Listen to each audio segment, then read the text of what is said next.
First of all, who possibly could have guessed that Chet Holmgren was going to be injury prone? Not us. I don't think it's not like all three of us said that during the draft. Because he was guarding LeBron. And all the jokes were like, he's going to try and guard LeBron for one possession. And it actually was. What's up, guys?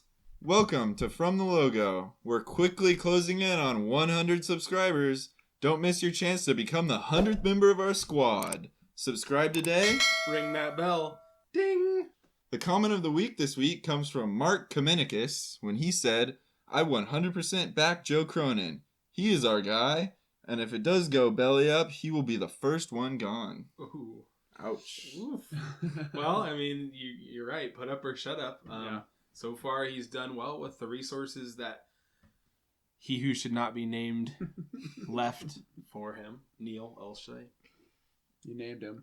Yeah, I mean, I've been pretty happy with what Joe Cronin's done so far. I mean, almost immediately, he reshuffled the whole management of the team and changed a lot of things behind the scenes. And apparently, it's like a much better place to work now, which means that we can draw in more talent, which means we have better scouts, which means better statisticians and better trainers. So I'm all for it. All he had to do to be better was just not scream at everyone. It's kind of a rags to riches story. I'm rooting for Joe. He didn't exactly have a huge offseason. We didn't get DeAndre Ayton or KD, which we were supposed to get both. But he added a few nice pieces here and there. This week, we're going to react to a little bit of NBA news that's happened over the past few days.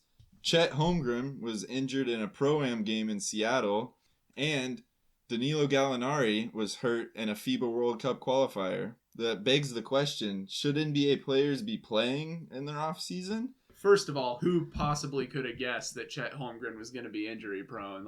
Not us. It's not like all three of us said that during the draft. Because he was guarding LeBron. And all the jokes were like, he's going to try and guard LeBron for one possession. And it actually was. That's all he could put up. That's all he could muster was one possession. Yeah, I mean, I feel really bad for him. You know, I know that that's got to be a huge disappointment for him, his career, his team, and everything. But, I mean, it's not exactly surprising when these people who aren't really NBA ready, who need that, like, first summer with the team, with their trainers to get ready, start trying to play against LeBron. It's just not that smart. And so, you know, the question of whether teams should be trying to control their players from playing outside of the NBA, I don't really see that happening across the league because the players have I won't say too much control, but they have too much control to allow that. If they want to play games in the offseason, they're going to. They're not going to agree to a collective bargaining agreement where they can't. But I do CJ says no. I do see an opportunity maybe on a rookie contract to have restrictions on how much they can play outside the team.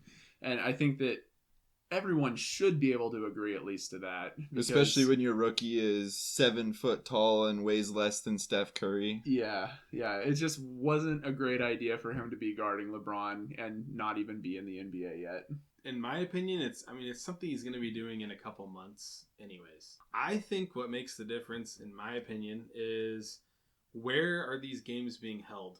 There was a headline that I read about where in one of these ProAm games this summer, the game was canceled a quarter and a half into the game because the court was too wet. Ugh. Because there was too much condensation from too many people being in the arena. So they didn't have AC, didn't have a dehumidifier. That's literally what it was, and that was up in Seattle. And I think that might be the same game he got hurt in, but you can't have players playing in those kind of conditions. For FIBA ball, let's say, you know, if you're representing your team, your country, that's one thing. That's a professional court. But the Pro-Am League that has all these people crowded into these gyms, I don't know. I mean, I know it's part of their craft to play. You know, that's their job. They need to play against people to get better. But you got to take into account what kind of the shape the court's in and where they're playing before you can send Did either of you guys see that video of LeBron dunking in practice? I think he was just practicing around and he threw down a dunk and one of the fans came onto the court and like went up to touch him or something like that, and about like 10 Secret Service security guards like bum rushed the dude and took him off the court.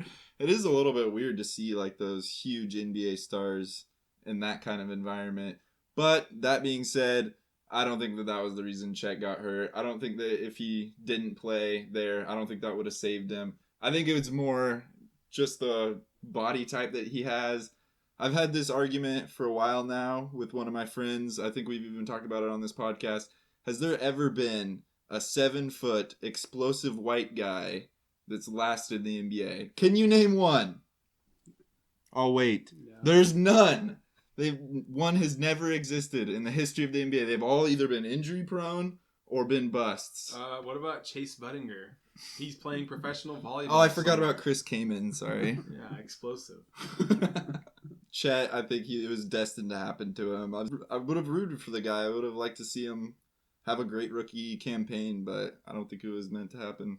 Well, with him clearly off the table, what does that open up in terms of Rookie of the Year? Who's the Rookie of the Year now? Jaden Ivey? That's the first one that popped into my head. That could be...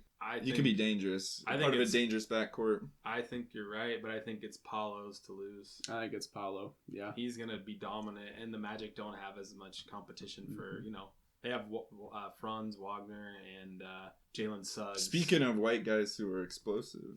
He had a good rookie year. And let's be real. I mean, the Magic are like right in that prime candidacy for a Rookie of the Year. Exactly. The only thing is he going to get enough TV time? I don't know. He's got a pretty good amount of hype. They'll probably be showing He did his play highlights. at Duke. They'll be showing his highlights on SportsCenter. He has the Dukies that'll be watching him. But other than that, is there going to be any Magic national TV games this year? Let's check the schedule.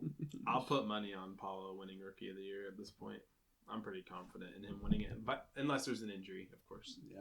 Before we go, we have to look back at a prediction by one Riley Nix from just a few short weeks ago. Kevin Durant is so sick of Kyrie and of being in Brooklyn and of the failures that I think he's going to demand a trade even with Kyrie staying. I think he's out. I don't know where he's going to go. Maybe Golden State. Back to Golden State? Maybe. Okay. Bye! You got it. Get out of here! What? You're gone! Get out of here! Faster! Hurry up! Chop, chop! No way that's happening. KD has announced that he's staying in Brooklyn, so you were wrong. Yeah. Okay. I'll believe that around Christmas. You think he's still going to go? You think he's still going to get traded? Maybe he's going to play a couple of games, but yeah. I mean, I think the only reason he's not gone right now is because no one was willing to completely gut their team for him. And I think once he plays like 4 or 5 games and then decides to take the season off again, Brooklyn might not really have much of an opportunity or a decision. Him and Kyrie are going to the finals, Riley. They're going to be the next Mike and Pippen. 3 in a row, 3-peat. Okay, let's talk at Christmas. See you guys later. Thanks for watching From the Logo. Bye. Look at that. Like, comment, subscribe.